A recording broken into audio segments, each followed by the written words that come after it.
Hello everyone, hope you're having a perfectly balanced day. I wanted to make a video on the Heatsoul Kashtira deck covering side patterns, because that's one of the more commonly asked questions I got that wasn't really covered in either of the two deck profiles. And then I'm going to be answering a lot of the other questions and concerns about Heatsoul Kashtira that I've been asked about. There will also be gameplay in the background too for that part, but don't expect it to be amazing gameplay because it's all matches that didn't make the cut for their own individual video. Now that I'm back from the One Piece European Championship in Utrecht, the grind for Yu-Gi-Oh! Worlds continues, so consider sticking around to join us for that. But with no further ado, enjoy!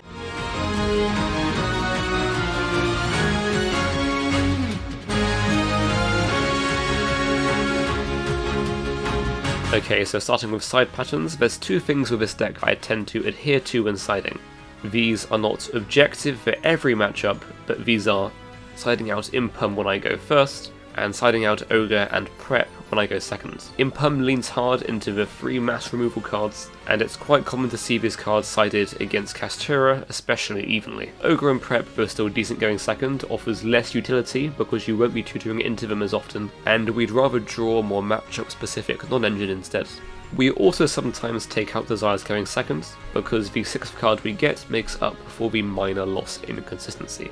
And against Runic decks we always side this out no matter what. Against Rescue Ace going first, I take out Impum and replace them with Talents. Then I swap a Bell for a Droll. Bell doesn't do anything in this matchup, and Droll is slightly better now that they only have one Airlifter. Going second, I take out Ogre, Prep and Bell, and we put in Lightning Storm and Duster. I keep in Desires because we can use it to draw into these cards. Fire King is probably the trickiest one to work out, because even though it is the easiest matchup, there's so many good cards across both the side and main deck to choose from. Going first against Fire King, I take out Impum for Talents, then switch out Bell for a third Droll. This might seem weird because Bell is a card for Fire King, but it's because Bell isn't actually that good against Fire King when you're the one going first. Instead, I want cards that prevent them from getting to Skyburn, because that is one of their main win cons in this matchup. Going second, I take out Ogre, Prep, Desires and Mourner for Cosmic and 2 Bell.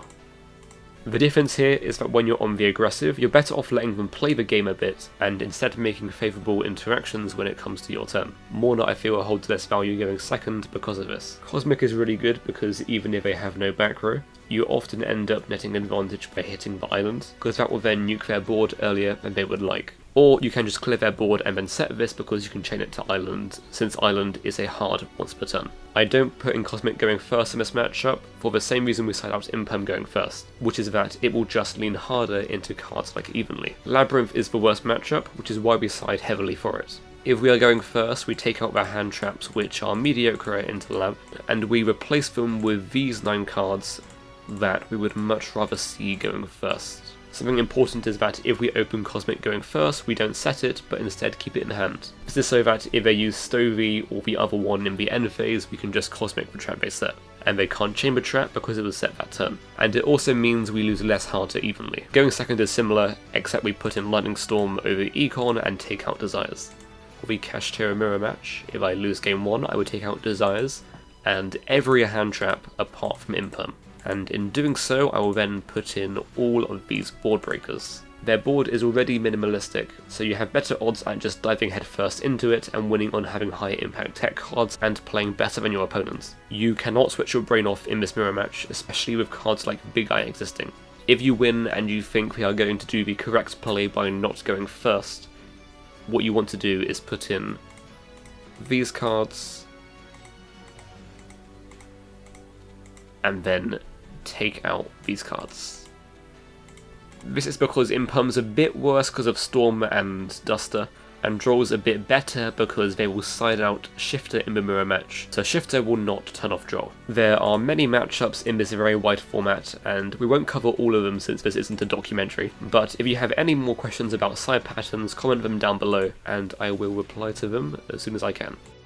Why play Kashtira in this format? The power level of decks is very low. This means that games become simplified fast, and Kashtira thrives in simplified games. There's also a lot of hand traps around right now, and Kashtira is fairly resilient to hand traps, especially with free Unicorn. Is Kashtira a good pick for Phantom Nightmare format? Yes, I think this deck is a decent pick as we move forward into a fire-infested format. However, I think it will be more reliant on drawing Shifter and possibly draw. Right now, you don't need to draw Shifter often because Kashtira cards paired with regular hand traps often overpower most decks in the current meta, but with Snake Eye, decks are about to get a lot stronger. So I think the way the deck is built will have to be re-evaluated. Why play Shifter if you cannot Cyberse combo? The idea with a Cyberse combo is that it makes your deck a lot scarier when you don't draw Shifter. When you do draw Shifter, you don't need to do any kind of fancy combo because your opponent is set back too far, as almost every deck right now wants the graveyard. Shifter is too good in this format and next format not to main free of, even though it is a dead draw in top deck scenarios. The card just does too much to pass up on not maxing out on. Should I summon Heatsoul after using Shifter? You can still make Heatsoul after using Shifter with Link Spider and IP, but I don't think you should unless you are certain there is no Nibiru, because going for this combo will lose very hard to Nibiru. Is Desires worth it in this deck? I'm not big on it, sometimes I like it, sometimes I don't. I only have been using it because I didn't trust the consistency of Kashtira. However, it does work with Heatsoul combos, whereas Prosperity does not. Is Prosperity worth it when it stops you from using Heatsoul? So if we don't open Prosperity, we just don't summon Heatsoul usually, and if we do Cyberse combo, then it will be to end on IP or SP with no Heatsoul. I personally don't think Kashtira is consistent enough without Prosperity to not play it, but if you want to play a pot that has more synergy with Heatsoul, then you can play more Desires instead. What do I banish with Prosperity? This depends on if I want to keep Fleur in my extra deck, if I want to keep IP, and if I want to keep Flare Metal. So it's hand dependent, matchup dependent, end board dependent, and time dependent. So essentially, I banish these four, then from these three, I choose which two to keep. If you're going for IP, then you can banish both Link Spider, because you just turn both tokens into IP, which means that if you choose to keep IP, then you can choose to keep either Flare Metal or Fleur as well, but not both. I usually keep one Link Spider because it lets me go Draco Sack into SP and tribute off a token to pop a card before making SP. Thank you all for watching, hopefully my cold goes away soon. Have a perfectly balanced rest of your day, and yeah, adios.